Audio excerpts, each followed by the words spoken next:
they're using, they stop using. And they'll quickly come back and say, so are you a terrorist or are you a peace-loving person? So what they're really saying is that be a peaceful victim. Be a victim, but be peaceful. And they'll quickly turn around and say to you, are you not a peaceful person? We've just signed a peace treaty. What about you? Does it not apply to you as well? It doesn't. In today's world, it doesn't. It only, laws and peace treaties only apply to weak people. The biggest problem with the Muslim world today is that they have, leadership which is installed by colonial powers, royal families and the entire system. There are twofold corruptions. One is that they themselves are corrupt and they don't speak for justice. And secondly, they are so weak as governments that if they speak against the colonial powers, they'll be thrown out. The American president yesterday or the day before, did he say, oh, I have spoken to Modi and he's agreed to not buy Russian oil. I like him, I don't want to throw him out. What does that mean?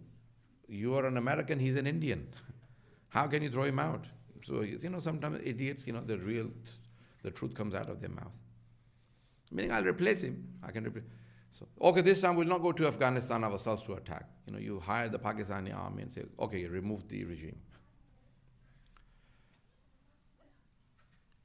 Why did you invite me back? This is what I will do. Each time you invite me back, this is what I'll do. So unfortunately, this is how I am. 4 years you've listened to me. I've done the same. Next year, if you invite me, I'll do the same. Unfortunately. Unfortunately, we're living in an age where people talk about 20 people because they're important, because they're rich, they're wealthy. But they don't talk about the 20,000 that are poor because they don't matter. People don't even, African, Sudan, Congo, Kenya, they don't even make it to the news. They're worthless black people. Why should we even put them on the news if they're dying, if they're being killed? And behind all terrorist groups, there is a bigger power involved who supplies them with weapons and everything, because terrorists cannot exist without support. I hope people understand that. Yes? You can bring a government to their knees if you want. You're not our ally, we'll teach you a lesson. Sanctions, and straight away that government, the currency drops to, from 1 unit to 100,000. If you can do that to governments, how can you not do that to militias, terrorist groups? They have no government, they have no power, they have no banks, they have nothing in their hands. But obviously they have support, international support. I'm not sure which powers are behind them. But I know you all know more than I do. Internationally, we are seeing that, I was talking about these things for the past many years on the Khutba platform, from this platform for past 4 years. You're seeing a lot of the things that I was saying. And the gold price is shooting the roof. So something big is about to happen. People are saying probably the dollar will collapse. And, de-dollarization is probably a reality. But the game changer this week for me was the Chinese people coming out and saying, we will not supply America with rare earth minerals. Yes, because they are the ones who process them. A lot of the countries have them, but the Chinese are the ones who process everything. And they are used, over 400 kilograms is used in the F-35, and all missiles and all technologies and all cars have all of these magnets and rare earth minerals. Who processes them? Who has a monopoly? China. So the Americans are saying, we never thought China would come this far. Did you ever always think that people will always remain weak and you will remain powerful? Pharaoh thought the same thing. You know, if you were living in the time of Pharaoh and you said to people, oh, Pharaoh will go out of power, do you think the people would have believed you? They would have laughed at you. What are you talking about? He's claiming to be God. Ana Rabbukumul A'la, he says. If 100 years ago you told the Indians the British will lose control over the Indian subcontinent, do you think they would have believed you? The sun did not set in the British Raj. But they went out of power. All tyrants and all, no, but there is one rule, remember. None of the tyrant powers ever leave with happiness. They don't laugh at you and say, farewell, Khuda Hafiz, Alvida. I'm leaving now, you can take over everything, you know. That doesn't happen. That never happens. Look at the Quran. Quran is not a book of history. Quran is a book of guidance. Yes? Hudan lil muttaqeen. When Allah mentions Pharaoh, Namrud, you know, all of these tyrants, He's not telling you stories, He likes them or something. He says, this is what He repeats. You could be a Pharaoh in a very small capacity. You will have the same consequence as the big Pharaoh.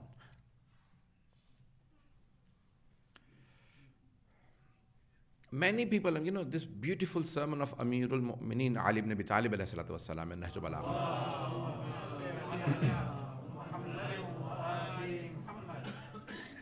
He says in Nahj al-Balagha that many people get a chance to prove how evil they are. Yes? How? They become powerful. They get the government in their hands. They become governors. They become chief ministers. They become judges. But many people never get a chance to prove how evil they are. They are powerless. The day you put them in power, they will tell you they were also Pharaoh. Yes? Well, he talks about Muawiyah. He says, oh, people of Kufa, many of you are worse than Muawiyah. You never got a chance to prove how evil you are. Yes?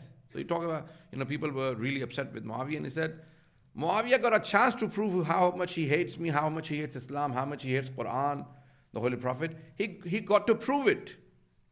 Many of you never got a chance to prove that you are also Muawiyah. You know, in many countries, if they want to say that this person is evil or, you know, a liar, they say, oh, he's like Muawiyah. Pakistanis, Indians would know, but the others I'm not sure. Probably, I'm not sure. Yes, in cultures, people, if they want to say he's a tyrant, he's a killer, they will say he's Yazid. And if they want to say, you know, he's a liar, he's completely a munafiq, then they say he's Muawiyah. Yes? Okay, no. Can you imagine? And there are people who are, you know, like, I was listening to an interview by Neil Kinnock. He was, you know, the Labour Party head in the 90s. I remember in my childhood listening, you know, like opposition leader in the parliament against Margaret Thatcher, then Tony Blair, what's his name? John Major. So recently, you know, they interviewed him on I think BBC or somewhere. How do you feel about the British politics today? You know, you were in the parliament for over 30 years, 40 years a politician. He said, they were opposition to us, but we were still friends. They had values, they had, you know. He said, today I can't believe where the politics have gone, have led to. This hadith, I made all of this based to say this hadith of Amirul Mu'mineen Ali ibn Abi Talib alayhi salam.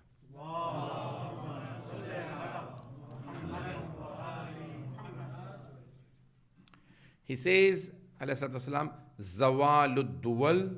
Duwal is plural of Dawla. Dawla is a government. Zawalud Duwal bi'istila as-suffal. When you place lowly, you know, afrad past, you know, when you place the low category people in big positions in government, that's when you are 100% sure that governments will decline. Yes? The end of a government is coming. You see one or two, then you're still okay. when you see the whole bunch of corrupt people or tyrants in a then know for sure. Why? There is a law of Allah subhanahu wa ta'ala. Yes?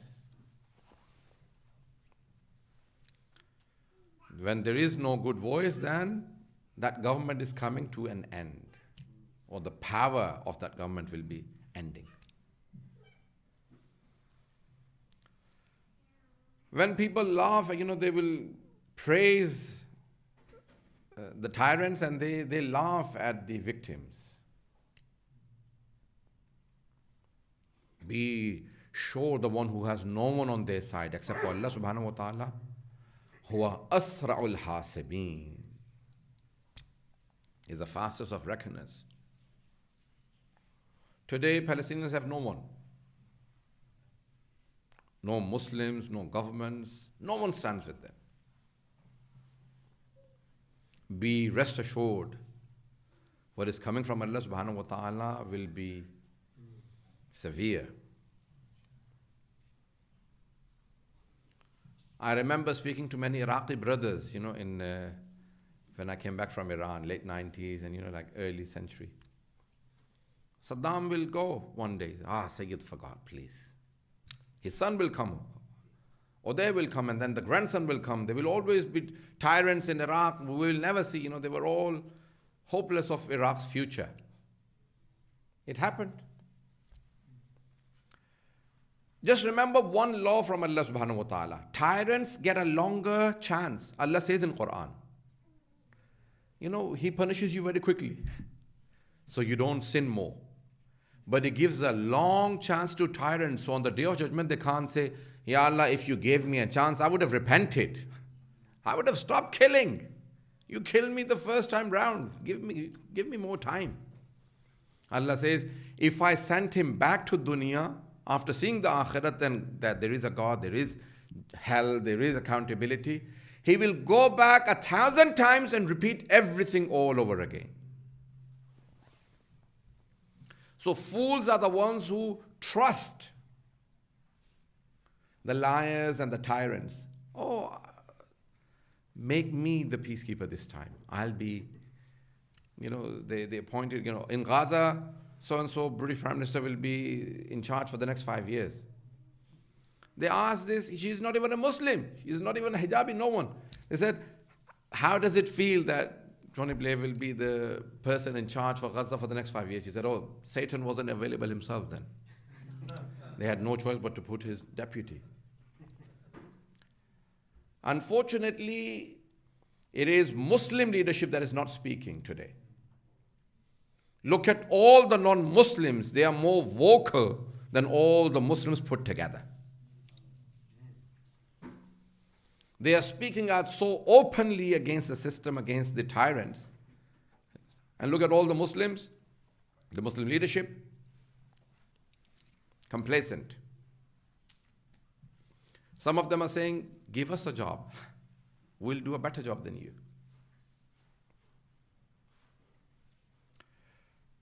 I sometimes tremble at night. I can't sleep at night sometimes when I fear, when I think about the children that are being killed continuously. What will happen to all of us for keeping quiet, or what will happen to all of these Muslim governments that see all of these pictures and still do nothing? Children are being killed in front of the parents. A man was released from the Israeli prison, and when he came out, he was amazed that his family was alive. He said, they continuously told me those 20 years that all of your family is dead. I want you to die in the prison. Now that I see my children have grown up. Another person, he came out, he said, where is my family? He said, under the rubble. You can imagine, you can't imagine what these people are living through, going through mentally, the torture. I want to say something. I know there are a lot of Muslims, who listen, and Shia brothers. A lot of the Muslims say, what happened? What took the turn and the Muslims became disgraced? Do they not think about Karbala? It was the Muslims who did the atrocities in Karbala. The whole Ummah took a turn after Karbala. The disgrace comes to you when you kill your own Prophet's family. I know the time is short and I need to wrap up before the 40 minutes because of Adras Isan's fatwa. This hadith of Amir al-Mu'mineen, it strikes me all the time. I continuously think of it every other day for the past many months. He says that, the Holy Quran talks about Bani Israel. It says, the Israelis were, Allah chose them, He gave them all the blessings. And then He says, وَضُرِبَتْ عَلَيْهِمُ الذِّلَّةُ وَالْمَسْكَنَةُ وَبَاءُوا بِغَضَبٍ مِّنَ اللَّهِ. And Allah hit them with disgrace and homelessness. And Allah made them, maskana, and Allah says that they bore the anger, the wrath of Allah subhanahu wa ta'ala. Why? What happened? Two things. They rejected the signs from Allah, وَقَتْلِهِمُ الْأَنْبِيَاءَ, and they killed the prophets of God. So this is an ayat from the Holy Quran. But Amir al-Mu'mineen describes it. He says that sometimes Bani Israel would go and kill the prophets in numbers, 20, 30 Anbiya after Fajr, and they would come to the market early morning to sell and do business in the market. It meant nothing killing the prophets. 20, 30 prophets in one night they killed, and they would come and do business in the market, do tijarat. So what if we kill 20 prophets? So what if they kill 20,000 children? There are people celebrating it. There are leaders saying that everyone killed was a terrorist. Even the children, even the women, even the elderly. So there are all of these groups that defend dhulm.